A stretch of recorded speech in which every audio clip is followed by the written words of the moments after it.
আজ থেকে 100 বছর পর ক্যালেন্ডারের পাতায় যখন 2124 সাল, আমাদের প্রায় প্রত্যেকের দেহ তখন মাটির নিচে, অস্তিত্ব তখন রূহের জগতে। ইতিমধ্যে ফেলে যাওয়া আমাদের সেই সুন্দর বাড়িটা হয়তো পরবর্তী প্রজন্ম ভোগ করছে। পছন্দের কাপড়গুলো ব্যাকডেটেড হয়ে গেছে।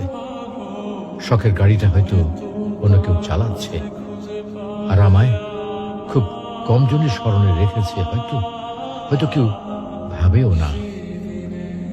হাতে তাদের সময় নেই, যাদের জন্য এত কিছু করতে করতে নিজের জীবনটাই শেষ করে দিয়েছিলাম।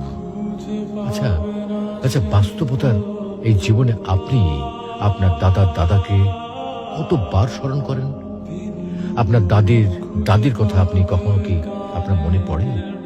পৃথিবীর বুকে আজকে এই বেঁচে থাকা, এত হইচই, এত মায়া কান্না এভাবেই চলছে। গত হওয়া অসংখ্য প্রজন্মকে টপকে আমরা এই জীবন লাভ করেছি। তেমনিভাবে আগামীতে অসংখ্য প্রজন্মের ভিড়ে হারিয়ে যাবে আমাদের এই জীবন। কিন্তু খুব কম লোকই সময় পায় ফেলে যাওয়া জীবনটা একটু ফিরে দেখার। বাস্তবতা হচ্ছে এই জীবনটা আমাদের কল্পনার চেয়েও অনেক অনেক ছোট।